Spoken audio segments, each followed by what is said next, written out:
Okay, I will give it a go. Does this look foggy? It looks foggy. Hold on. Where's the camera? Okay.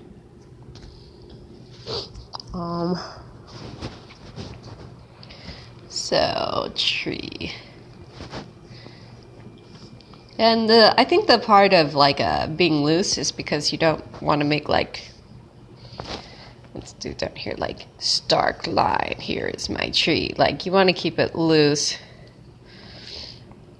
That way you naturally have like these thicker portions and then like a thinner ones. And it just makes things feel like more organic because it gives a variation to the line. So avoid that, do more of this. So trunk, and the point is, what was it? When I first started drawing, my teacher was like, okay, when you're drawing lines, pretend there's an earthquake going on. Especially when drawing organic things. There's an earthquake. Look, stuff's being. They're not perfect. They're just kind of being jostled around a little. And when you practice doing that, it becomes easier. Another thing to point out: right there, base, and it tapers. So, well, it's been a while since I've drawn a tree. Yeah, too thick right there. Be thicker here. Taper here. La. See, yours looks like noodles. Mine look like some weird fingers just sticking out. Go away.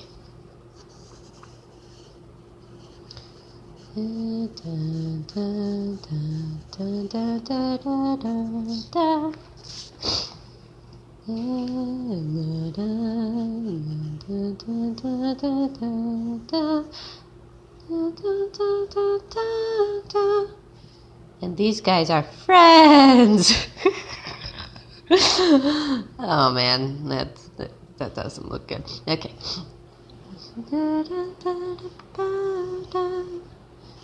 You need to be more spindly.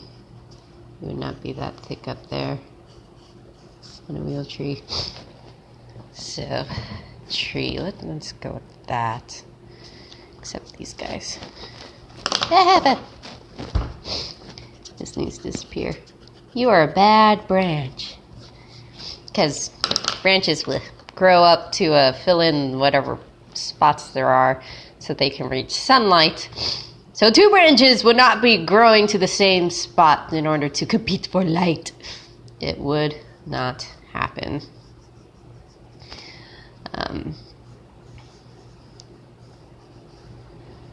Yeah, that looks better. Yeah. I want to suggest that this branch is like growing out the back that way, but it doesn't look good anyway. And then you have little branches off. And whenever I go into this part of the tree, I always think it's like, okay, here is the artery, which is the trunk. The veins are the branches. And then these little bits are all your little capillaries. Like just looking at your own veins, and you can't really see it. Ta-da! Veins. They kind of have the same sort of design there. It's just that organic shape. So yeah, and I like drawing out where all my little branches go, kind of way as like a little map. That way I know where to, at least to suggest where the leaves go. I'm getting lazy on this side. La la la la la, spring's in the air. And I'm a flower, nothing interesting to say.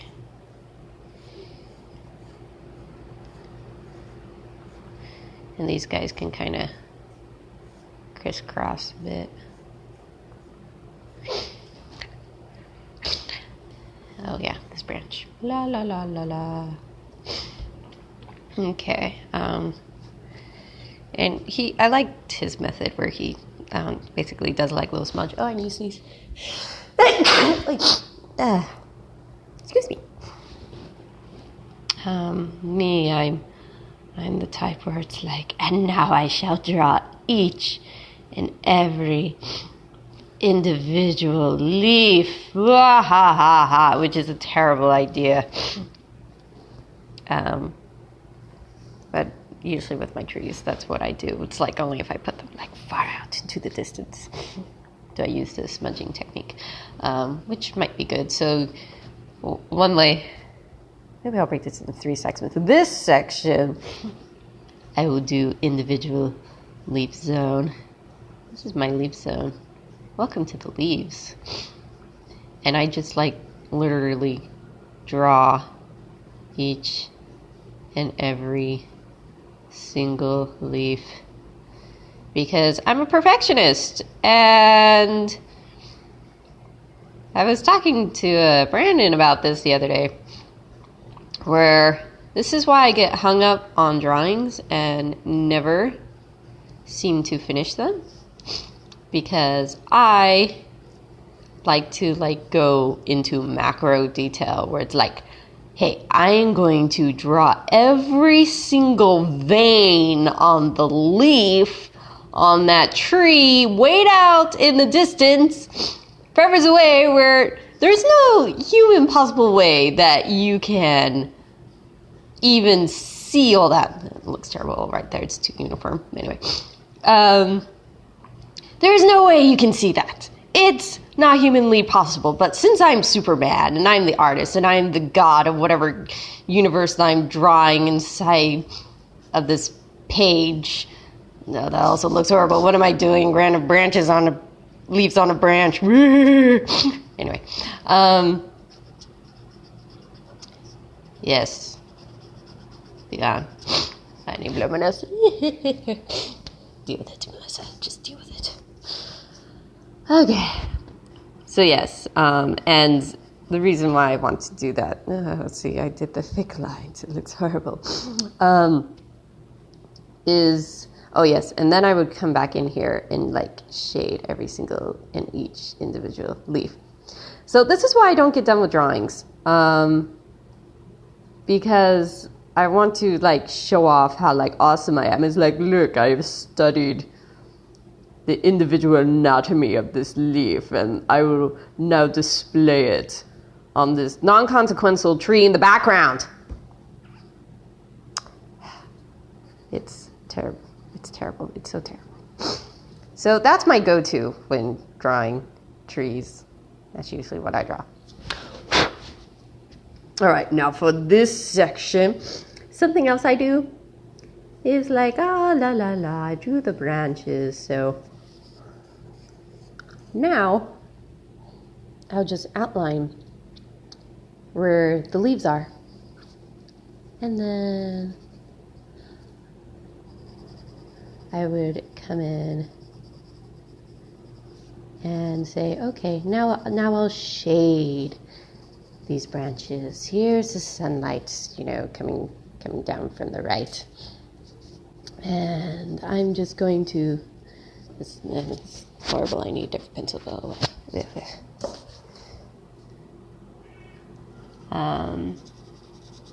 Sure, let's go like this. So I will shade them now and make them look like bushes, basically. Here's my bushy tree, and I'll imagine it's here's the cluster of branches that came out to make this little puffy cloud branch and leaf, and I'll just shade you in, la la la la la la la, and just make it look like a giant piece of broccoli.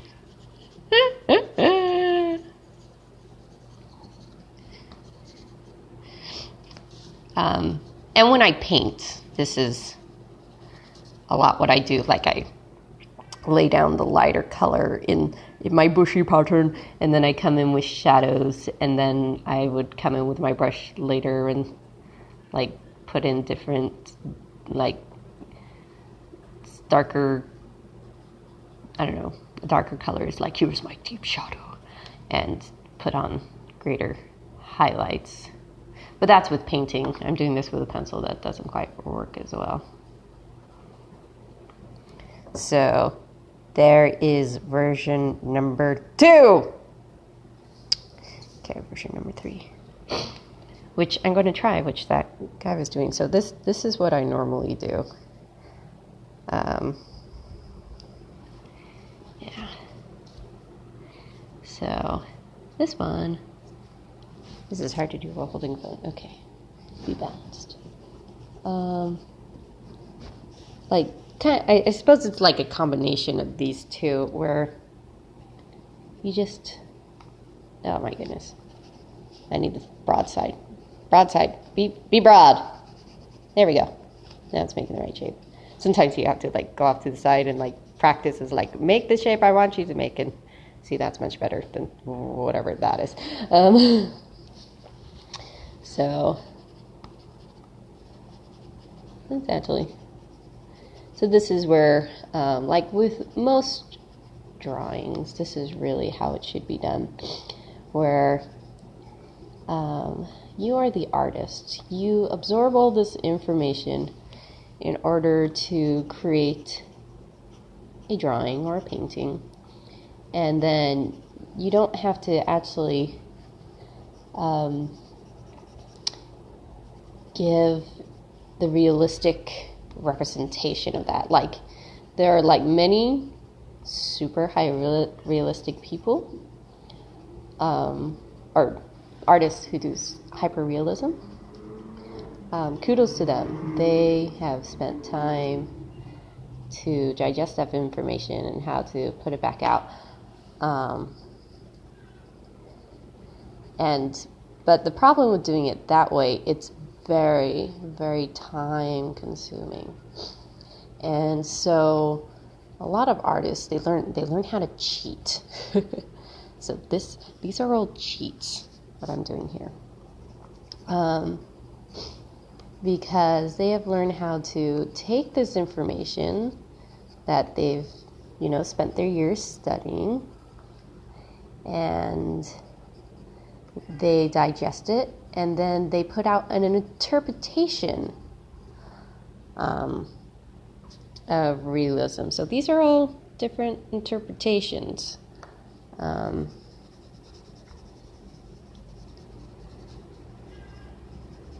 So this is why everyone's an artist, because everyone has a different interpretation. You don't have to do it how I do it. You can find your own way. You can experiment. You can find your own path. Obviously, yes. Study from people where you like their style. That way you can kind of figure out like the shortcuts that they figured out, so you can kind of copy them or implement them or change it and turn it into your own version, because art is very subjective and it can just be its own thing. So wow, that guy's method worked really well. How about that? So for bark, for this one, it's very line heavy, obviously. So I probably wouldn't do much shading, but I would actually like come in and draw the grain. So much goodness.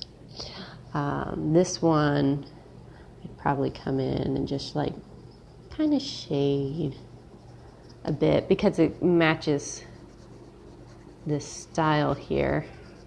Just kind of shade and suggest where there are branches, trying to keep in mind where, oh look, there's that dualism again. Woohoo!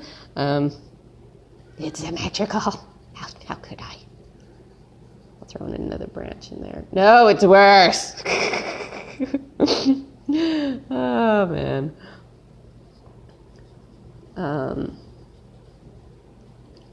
And kind of do a bit of line here, but a little bit more. Keep it a little bit more loose. Highlights and shadows. Maybe darken these areas a little bit. And darken the branches and the leaves, shadows. Goodness! Whee! It needs more dark over here. It's like nice and dark over here. And up here is disappearing into light. Add darkness to help balance out the piece.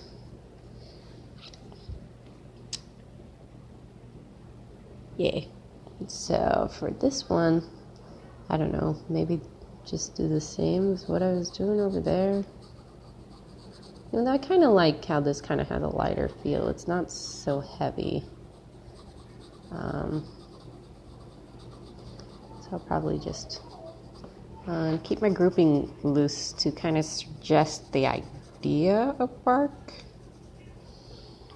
But just keeping it loose, just kind of up to interpretation. And our brains are rather fantastic where you can give them a little information and our brains automatically just try to find shapes in the chaos, kind of similar to like staring at your wall and seeing pictures, or cloud gazing and seeing shapes and forms in clouds. Our brains are just actually really good at doing that.